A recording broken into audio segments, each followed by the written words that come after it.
नमस्कार, जय हिंद। कैसे हैं आप सभी? दिल्ली आईएएस एकेडमी के इस यूट्यूब प्लेटफॉर्म पर आप सभी का फिर से एक बार स्वागत है। और आज हम फिर से एक बार आपके समक्ष उपस्थित हैं हमारी 30 का दम की सीरीज को लेकर के। और आज का हिस्ट्री विषय में आपका ये 8वां वीडियो होगा, जिस पर हम आज बात करेंगे एक विशेष सेगमेंट में, जिसका नाम है मौर्योत्तर पीरियड, मौर्योत्तर काल या लेटर मौर्यन पीरियड, जहां पर मौर्यों के बाद के भारत के समय संदर्भ में हम चर्चा करेंगे कि वहां पे कौन कौन से राजवंश थे, जैसे शुंग राजवंश, सातवाहन, कण्व और कुछ इन्वेडर्स, आक्रांताओं के बारे में, जिनसे लगभग 30 क्वेश्चन हम यहाँ पे डिस्कस करेंगे, जो आपके आने वाले परीक्षा में पीएससी के प्रीलिम्स, एसएससी प्रीलिम्स में आपके लिए सहायता कर सकते हैं एक गाइड के तौर पर। ठीक है, तो चलिए आज का पहला प्रश्न लेते हैं इस मौर्योत्तर पीरियड से। आप ध्यान से पढ़िएगा, हम यहीं पर उसको डिस्कस करेंगे जो भी इसके ऊपर चीजें होंगी। ठीक है, तो यहां पर पहला क्वेश्चन आप पढ़ सकते हैं कि वेनसोंग ने जिस कनिष्क विहार को देखा था वह कहां स्थित था। अब देखिए, ये वेनसोंग वैसे तो लेटर मौर्यन पीरियड का है नहीं, ये बहुत बाद का है, लेकिन कनिष्क जो उसके बाद का आएगा लेटर मौर्यन पीरियड का, उसके संदर्भों में इस क्वेश्चन को पूछा जा रहा है कि कनिष्क का जो विहार था वो एक्चुअल में कहां स्थित था। तो वो ध्यान रखिएगा, उसकी राजधानी पेशावर में। उसकी कैपिटल क्या थी? पेशावर थी। वैसे उसकी दो कैपिटल थी, शायद हमने लास्ट वीडियो में भी चर्चा करी थी, और पेशावर। तो मथुरा और पेशावर, तो पेशावर में उन्होंने कनिष्क ने क्या बनवाया था? बौद्ध विहार बनवाया था। ठीक है, तो पहले सवाल का जो जवाब है option number B is correct, Peshawar. ठीक है, चलिए अगली प्रश्न की तरफ हम बढ़ते हैं। यहां पर तो यहां पर फिर से आपके समक्ष स्टेटमेंट है। स्टेटमेंट के हिसाब से आपको देखना है कि क्या स्टेटमेंट कौन कौन से इसमें सही है। पहला स्टेटमेंट है, अच्छा एक बार क्वेश्चन पढ़ लेते हैं। कनिष्क के समकालीन निम्नलिखित नामों का अध्ययन करें और निम्नलिखित उत्तर कोड के अनुसार अपना उत्तर इंगित करें। तो यहां पर आपको बताना है कि कनिष्क के समकालीन कौन कौन थे। चार ऑप्शन है, कंबन, कालिदास, वसुमित्र, अश्वघोष। तो हमको पता है कि अश्वघोष और वसुमित्र तो इनके समय के ही हैं, उनके दरबारी थे। मित्र कालिदास गुप्ता पीरियड के, और कंबन जो है वो साउथ इंडिया के हैं। तो यहाँ पर दोनों ऑप्शन गलत हो जाएगा, एक और दो सही है, यानी कि ऑप्शन नंबर सी, जिसमें एक और दो दोनों ही करेक्ट आंसर है, मतलब दोनों ही है, तो वो करेक्ट आंसर हो जाएगा। तो सी, ऑप्शन नंबर सी। ठीक है, चलिए अगला सवाल की तरफ बढ़ते हैं हम। क्वेश्चन है, in what sense is the word Yavanapriya used in ancient Indian text, यानी कि प्राचीन भारतीय ग्रंथों में यवन प्रिया शब्द का जिक्र किस संदर्भों में आया है। तो ध्यान रखिएगा, यवन शब्द का मतलब क्या होता है। यवन शब्द का बेसिकली मतलब है इन्वेडर्स, आक्रांता या आक्रमणकारी। जैसे मलेच्छ शब्द यूज करते हैं, मलेच्छ आपने सुना होगा, मलेच्छ शब्द आक्रमणकारियों के लिए। ठीक है, जो बहुत ही अनसिविलाइज्ड बर्बर जातियां होती थी उनको मलेच्छ कहा जाता था। तो वैसे ही यवन शब्द भी यूज किया था, और यवन आक्रांताओं को क्या पसंद था? काली मिर्च, तो उनके नाम से यवन प्रिय शब्द नाम पड़ जाता है। ठीक है, चलिए तो यहां पर ऑप्शन नंबर जो है ए इज करेक्ट, ए ऑप्शन। अगले सवाल की तरफ बढ़ते हैं। क्वेश्चन है फोर्थ, पश्चिम भारत के अभिलेखों में प्राप्त रुद्र दामक शब्द का क्या अभिप्राय है। What is the meaning of the word रुद्रदामक found in the inscription of Western India? तो आंसर नंबर क्वेश्चन नंबर 4 का यहां पर आंसर देखते हैं क्या है। एक शक राजा द्वारा चलाया गया सिक्का, रुद्रदामन द्वारा निर्मित तड़ाग यानी कि तालाब है ना, रुद्राक्ष मनकों की माला और एक शिव मंदिर। तो यहां पर ऑप्शन नंबर ए सही है, एक शक शासक के द्वारा इसको चलाया गया था, शकों के द्वारा इसको चलाया गया था, रुद्रदामक के नाम से सिक्के, नाम भी है उस शक शासक का रुद्रदामन। ठीक है, तो रुद्रदामक सिक्के। चलिए तो option number A is correct. अगला क्वेश्चन है, अगला क्वेश्चन हमारे लिए क्वेश्चन नंबर 5। तो इनमें से बताना है आपको, निम्न शासकों में से किसको वर्ण व्यवस्था का रक्षक कहा जाता था। ठीक है, ruler has been called the protector of the caste system. Bharat में 4 वर्णों का सिस्टम प्राचीन काल से चल रहा था, उसके संदर्भ में क्वेश्चन पूछा जा रहा है कि यहाँ पर कौन से राजा को प्रोटेक्टर कहा जाता है वर्ण सिस्टम का। तो यहाँ पर ध्यान रखिएगा, पुष्यमित्र शुंग या खारवेल, गौतमीपुत्र सतकर्णी या वासुदेव। तो इनमें से तो सी ऑप्शन है गौतमीपुत्र सतकर्णी, उसके लिए अप्रोप्रिएट शब्द यूज किया गया है। क्या? वर्ण व्यवस्था का रक्षक। गौतमीपुत्र सतकर्णी का एक फेमस इंस्क्रिप्शन मिला है नासिक के नाम से, जो इनकी मदर, इनकी माता गौतमी बलश्री ने बनवाया था। गौतमी बलश्री, तो इंस्क्रिप्शन बनाया था गौतमी बलश्री ने, लेकिन राजा के लिए किसके? अपने बेटे गौतमीपुत्र सतकर्णी के लिए। यहाँ पर जो राजा है गौतमीपुत्र सतकर्णी, उनमें जो गौतमी नाम है उनकी माता का नाम है।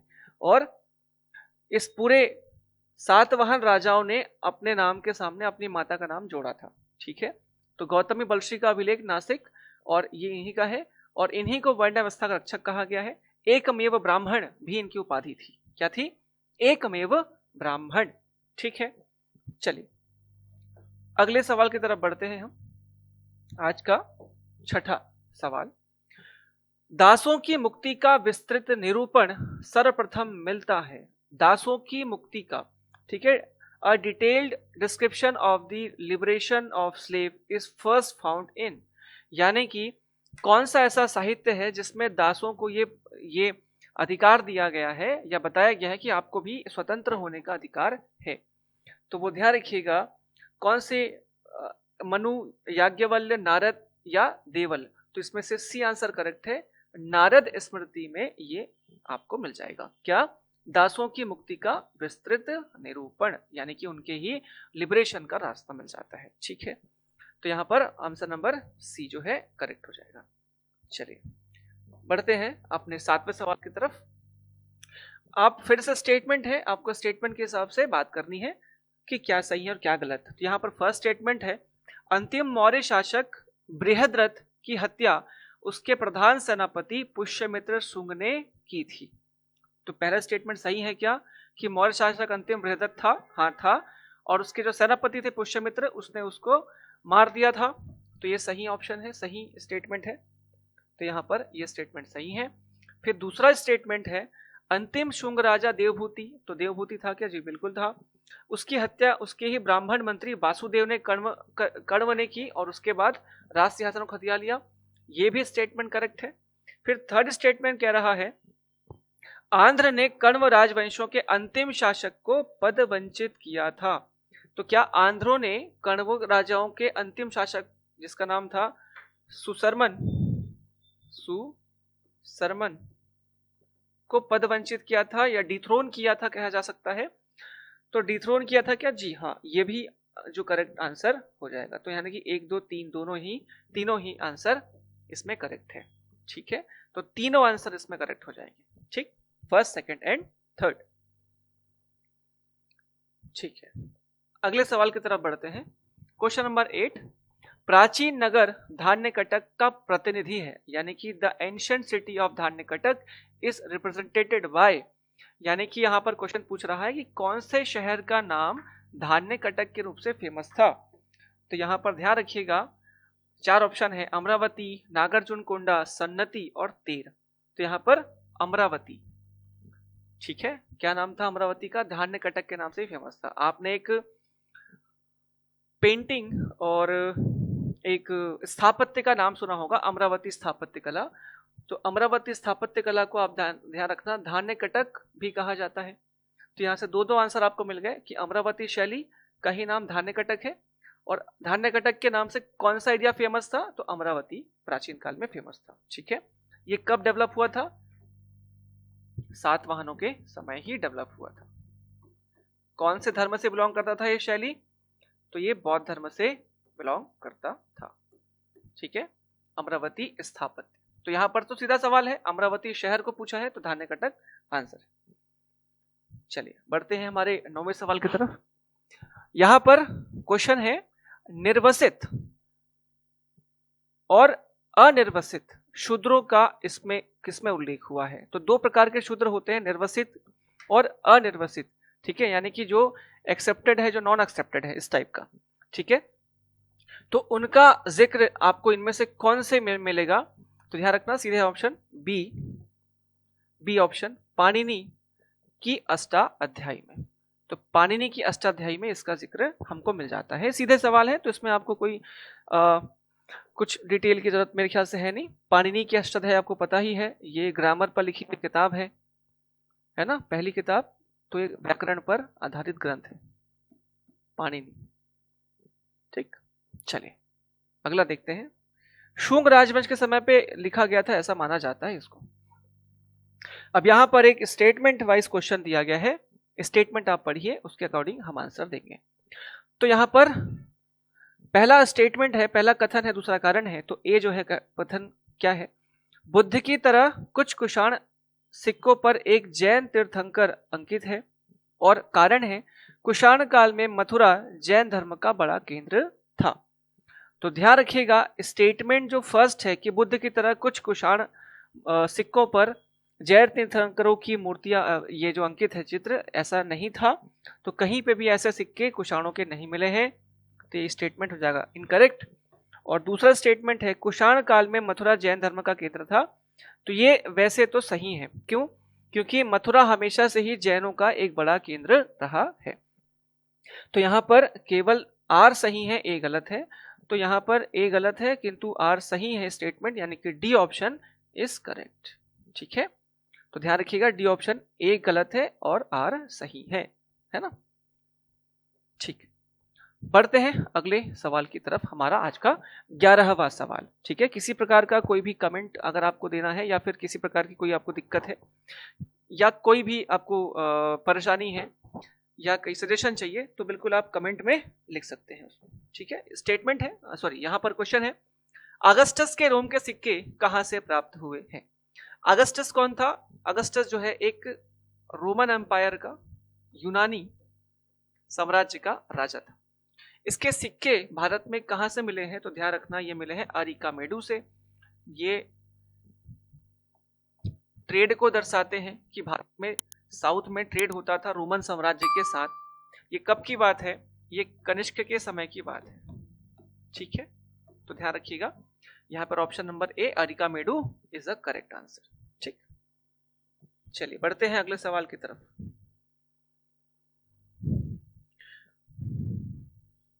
सवाल है, बहुत सिंपल सा सवाल है, आपको पता होगा, विक्रम संवत किस समय प्रारंभ हुआ था? तो विक्रम संवत याद रखिएगा 57 बीसी में प्रारंभ हुआ था। 57 बीसी में। देखिए हमारे यहाँ पर भारत में बहुत सारे है ना संवत है। 57 में विक्रम, 78 एडी में शक, 319 में 57 बीसी है ना, और ये बाकी लोग एडी 319 में गुप्त और 606 के आसपास हर्ष। ये सारे अलग अलग कैलेंडर है, आप इसको फिर से एक बार याद कर लीजिए। ठीक, चलिए आगे बढ़ते हैं अगले सवाल की तरफ। यहां पर क्वेश्चन पूछा है, निम्नलिखित शासकों में से किसके लिए एका ब्राह्मण प्रयुक्त हुआ है?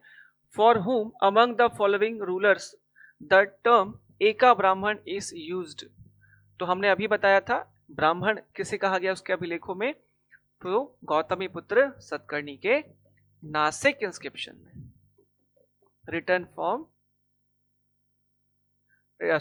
बाय कौन? इनकी माता गौतमी बलश्री। ठीक है, तो यहां पर ऑप्शन नंबर सी से करेक्ट आंसर हो जाएगा। ठीक, चलिए अगला सवाल। फिर से यहां पर एक आपके पास स्टेटमेंट है। स्टेटमेंट क्या है देखते हैं। स्टेटमेंट है पहला, चीनी तीर्थयात्री फाहयान ने कनिष्क द्वारा आयोजित की गई चतुर्थ महान बौद्ध परिषद में भाग लिया था। The Chinese pilgrim Fahien attend the fourth great Buddhist council held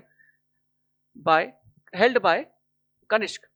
और सेकंड स्टेटमेंट है, the Chinese pilgrim Xuanzang met Harsha and found him an antagonist of Buddhism. या चीनी तीर्थयात्री वेनसोंग हर्ष से मिला और उसे बौद्ध धर्म का प्रतिरोधी माना। तो यहां पे ध्यान रखना कि चीनी तीर्थयात्री फाहियान कनिष्क के समय पर तो आया ही नहीं था। ये कब आया था फाहियान? यह आया था विक्रमादित्य के समय पर। विक्रमादित्य कौन? चंद्रगुप्त द्वितीय गुप्त शासक। ठीक है, तो ये स्टेटमेंट तो वैसे ही फॉल्स है। और दूसरा स्टेटमेंट है चीनी यात्री वेन सॉन्ग ने हर्ष से मिला और उसे बौद्ध धर्म का प्रतिरोधी या एंटीगोनिस्ट पाया। तो यहां पर ध्यान रखना, वेन सॉन्ग ने ऐसा कुछ भी बात नहीं बताया, या उसने तो खुद हर्षवर्धन को इन्फ्लुएंस कर दिया था बौद्धिज्म में आने के लिए। तो यहाँ पर 1 और 2 सारे गलत हैं। ठीक है, यहाँ पर तो 3 भी दिया गया लेकिन करेक्ट है। यहाँ पर उपरोक्त में से कोई नहीं। ठीक है, विचार करना था कौन से सही है में, तो उपरोक्त में से कोई सही नहीं है। ठीक है, तो सारे गलत हैं। चलिए अगला सवाल, 15 नंबर का क्वेश्चन। फिर से स्टेटमेंट है, आप स्टेटमेंट पढ़िए आराम से। स्टेटमेंट पढ़िए, क्या है? निम्नलिखित में से कौन से लक्षण कुषाणों से संबंधित है? कुषाणों के बारे में फिर से क्वेश्चन है। उन्होंने स्वर्ण मुद्राएं जारी करी थी। दूसरा स्टेटमेंट, उनका चीनी शासकों के साथ संघर्ष हुआ था। तीसरा, उन्होंने शिल्प की गंधार शैली को सामान्यतः अपनाया था। चौथा, मथुरा में एक देवकुल की स्थापना की गई थी। ठीक है, फर्स्ट यहाँ पे है इंग्लिश में, they issued gold coins, they had conflict with the Chinese ruler, they generally adopted the Gandhara style of architect. और फोर्थ था, a Devkul church of gods was established in Mathura. तो यहाँ पर पहला स्टेटमेंट तो सही है, उन्होंने सबसे शुद्ध मुद्राएं जारी करी थी, उनकी मुद्राएं सबसे शुद्ध थी पूरे भारत के जितनी भी स्वर्ण मुद्राएं जारी की गई थी उसमें। तो यहाँ पर statement first is correct answer, correct. Second, चीनी शासकों के साथ संघर्ष हुआ था, ये भी सही है ना। हमने कल या फिर एक आध कोई किसी वीडियो में हमने चर्चा किया था कि उसने बान चाओ को हराया था, जो पाओ चान का बेटा था, चाइनीज शासक है ना। उसके बाद उसने 4 बड़े प्रांत उससे हासिल किए थे। इसके अलावा उन्होंने शिल्प की गांधार शैली को समर्थ अपनाया था। तो हाँ, ये बिल्कुल सही है, गांधार शैली का अपना पीक चरम पर था, कहां पर? कनिष्क के टाइम पर। और मथुरा में देवकुल की स्थापना की गई थी। तो ये भी एक करेक्ट आंसर हो जाएगा। तो यहाँ पर 1 2 3 और 4, तो चारों ही स्टेटमेंट करेक्ट है। ठीक है, चलिए अगले सवाल की तरफ बढ़ते हैं।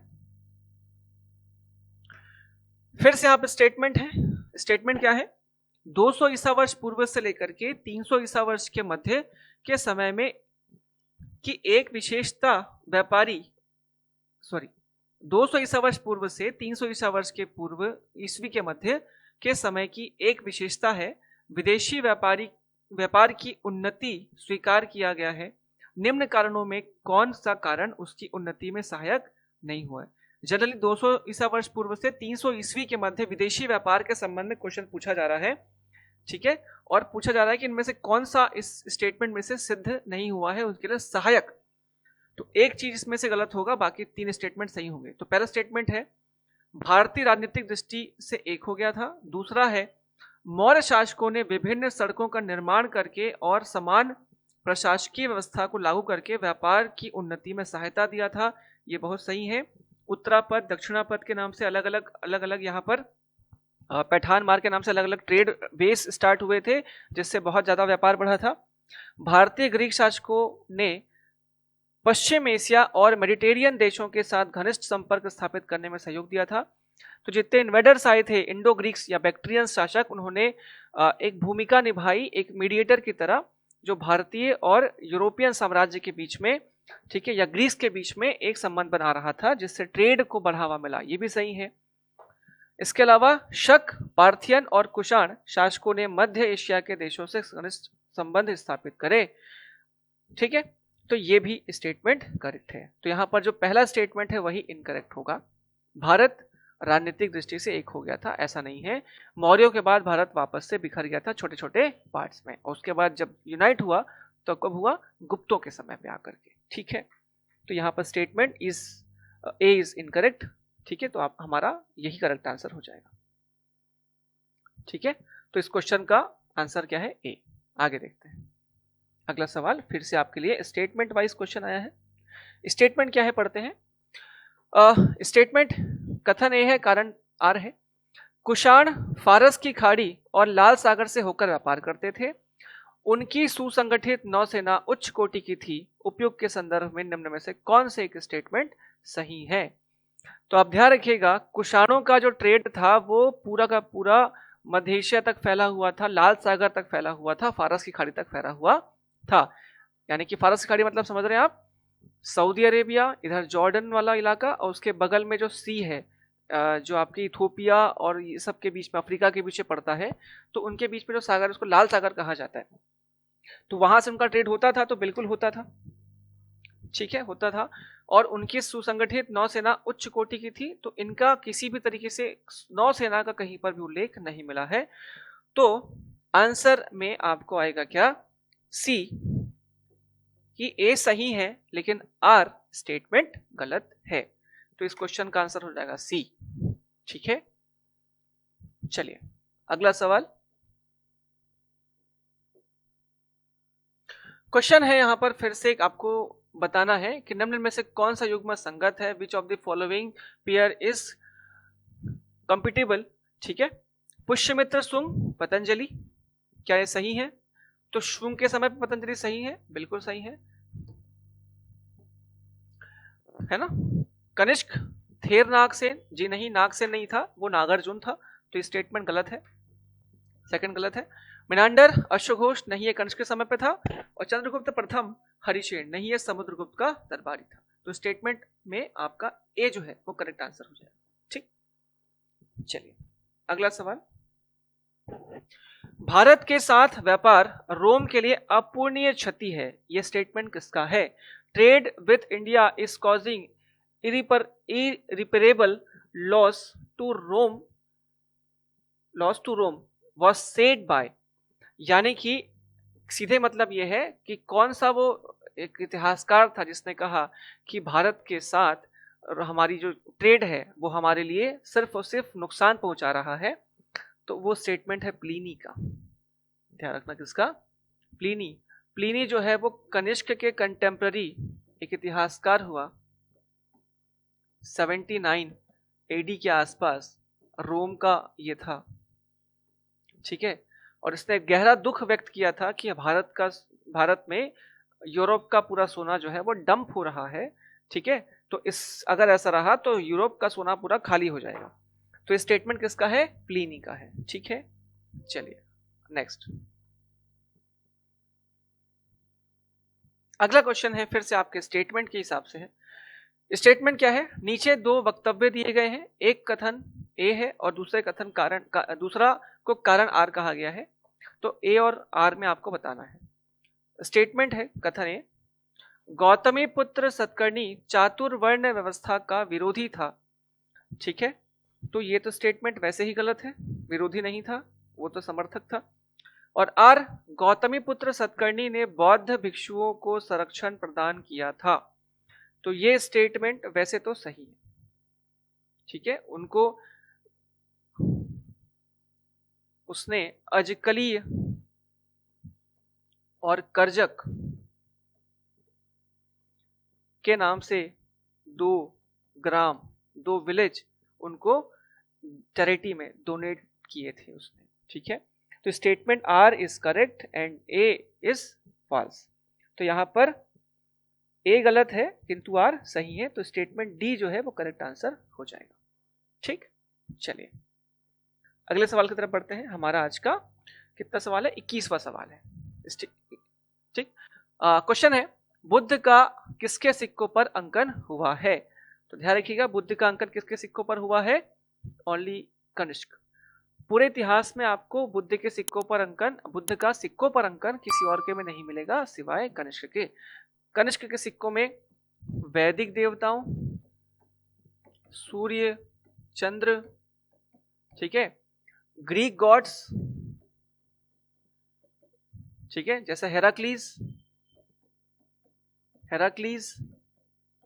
और बुद्ध, इन सब के क्या मिलेंगे आपको? चिन्ह मिलेंगे, ठीक है। तो आंसर इसका क्या है? बी। अगला सवाल है आज का 22वां नंबर का क्वेश्चन। निम्न कथनों पर विचार कीजिए, फिर से विचार करना है आपको कथनों पर। पहला स्टेटमेंट है, गौतमी पुत्र सतकर्णी ने नहपान को हराया था। नहपान को हराया था क्या? हाँ बिल्कुल, स्टेटमेंट सही है। गौतमी पुत्र सतकर्णी ने शक शासक नहपान को हराया था। ठीक है, कैसे पता चलता है? क्योंकि नहपान का महाराष्ट्र से एक जगह है जिसका नाम है जोगल थंबी। क्या नाम है? जोगल थंबी। दोगल थंबी से मृदभांड मिला है, मृदभांड।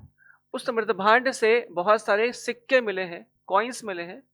उन कॉइन्स को गौतमी पुत्र सतकर्णी ने नहपान से छीनकर वापस अपने नाम से री इशू किए थे। ठीक है, तो ये बताता है कि इसने उसको हराया था नहपान को। पहला स्टेटमेंट सही है।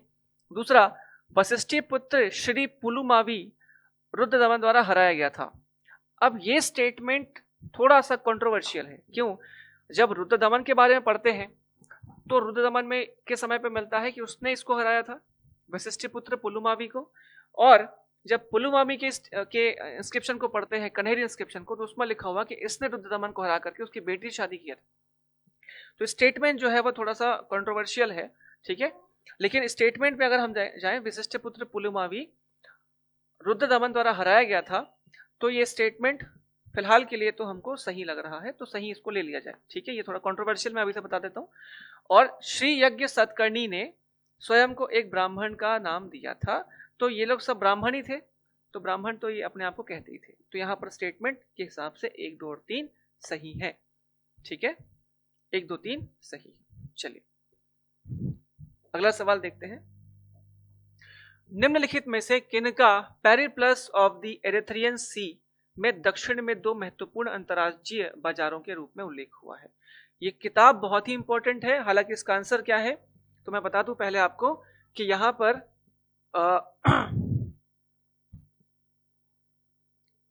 प्रतिष्ठान और तगर के नाम से जो साउथ में 2 बड़े जगह है, प्रतिष्ठान महाराष्ट्र में, तगर भी वहीं पे आसपास में है, तो उसका जिक्र उसमें मिला है ना। आपको ध्यान रहना चाहिए कि ये जो बुक है पेरिप्लस ऑफ द एरिथ्रियन सी, ये बहुत ही इंपॉर्टेंट किताब है जो भारत के साथ भारतीय महाद्वीप और यूनान या यूरोप के आसपास के देशों के साथ जो ट्रेड है उसको लेकर के यहां पर चीजें बताई गई है। ठीक है, और इसके राइटर कौन है इस बुक के? तो ये है अननोन। अननोन मतलब अज्ञात, अभी तक इसके राइटर का नाम एक्चुअल में पता नहीं है। ये लगभग 50 से 60 बीसी के आसपास इनका समय माना जाता है। जो भी लेखक है वो यूनान का रहने वाला था, यूनानी था, और उसका डेट 50-60 बीसी के आसपास माना गया है। लेकिन कौन था इसके बारे में जानकारी नहीं है। ये पूरा भारत आया, आने के बाद इसने ट्रेड को एनालाइज किया, लिखा और चला गया। ठीक, तो ये बुक का राइटर कौन है तो पता नहीं।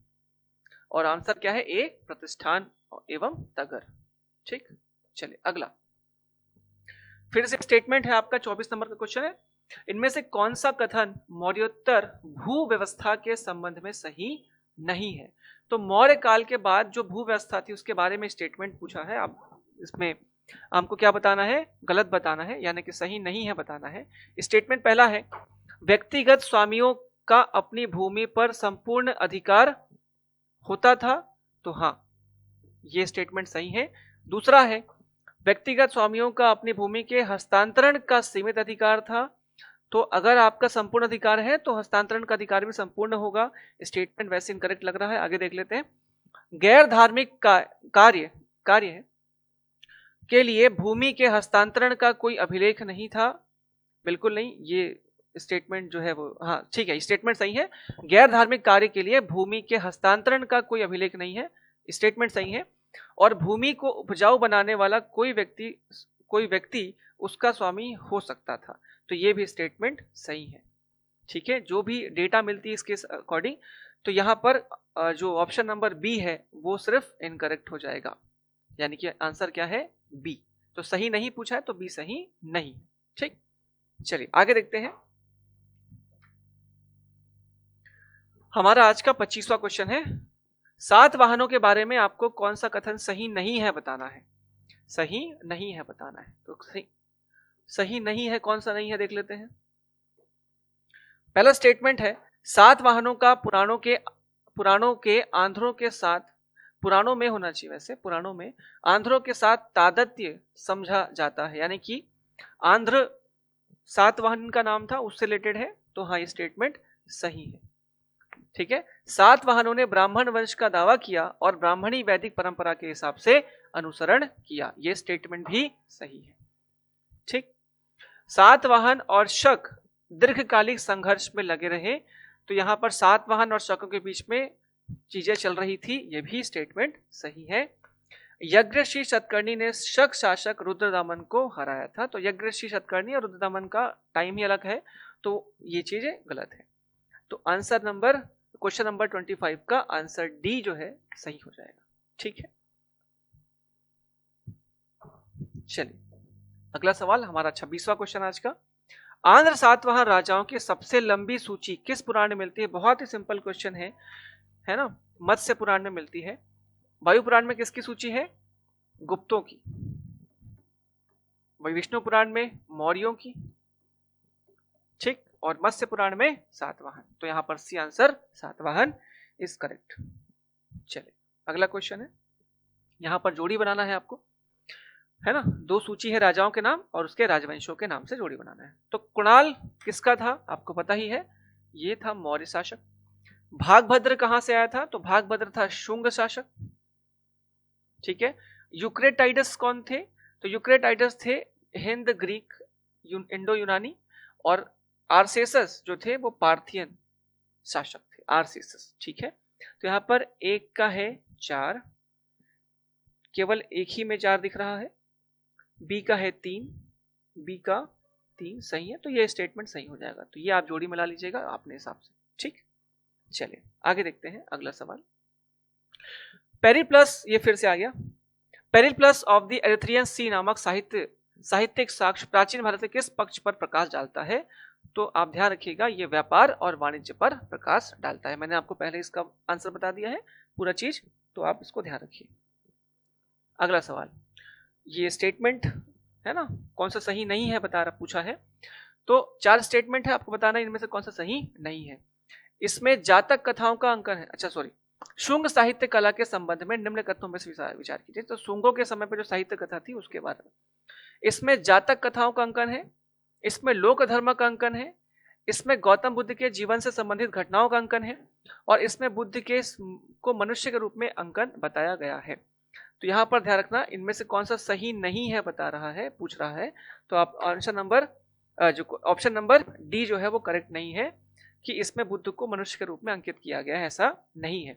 इसमें ए सही है, जातक कथाओं का अंकन है, इसमें लोक धर्म का अंकन है, इसमें, तो ये सारे स्टेटमेंट सही है सिवाय डी को छोड़ करके। तो इसमें आंसर क्या हो जाएगा? डी हो जाएगा।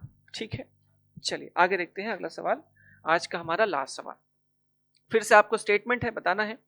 यज्ञऋषि शतकर्णी ने अपने सिक्कों पर जहाज का अभिप्राय अंकित करवाया था, यानी कि यज्ञऋषि शतकर्णी के सिक्कों पर जहाज होते थे क्या? तो हाँ, उसके एक सिक्कों की एक तरफ जहाज और पतवार का अंकन होता था। जहाज और पतवार यानी कि रूडर एंड शिप। अपने आप को अच्छा सेलर मानता था इसलिए, ठीक, उसको नाविक यात्राएं बहुत पसंद थी यज्ञऋषि शतकर्णी। और दूसरा स्टेटमेंट है, ये दूर के देशों के साथ सातवाहन राज्य का सघन सामुद्रिक व्यापार चलाता था। तो ये स्टेटमेंट भी सही है। ठीक है, तो यज्ञऋषि शतकर्णी सिक्कों पर जहाज का अभिप्राय अंकित कराया था, सही है, और ये दूर के देशों के साथ सातवाहनों का राज्य सामुद्रिक व्यापार चलाता था, ये भी सही है। तो यहां पर ए भी सही है और आर भी सही है, और ए का सही व्याख्या आर है। ठीक है, तो यहां पर option number A is correct answer. तो ठीक, तो यहां पर आज के हो गए 30 सवाल, और उम्मीद है, आशा है कि आपको ये 30 के 30 सवाल, ठीक है, आपके बौद्धिक क्षमता को बढ़ाने में मदद किए होंगे और आपके एग्जाम के दृष्टिकोण से ये लाभदायक सिद्ध होंगे। ठीक है, हम कोशिश करते हैं कि अच्छे से अच्छा क्वेश्चन आपके लिए लाएं, और हम चाहते हैं कि आप इसको खुद भी प्रयास करें बनाने का और लोगों तक इसको पहुंचाएं भी, है ना, आप आपस में दोस्तों के साथ शेयर करें। ठीक है, तो ये आज के लिए बस इतना ही। नेक्स्ट वीडियो में मिलते हैं अगले टॉपिक के साथ, तब तक के लिए धन्यवाद। जय हिंद।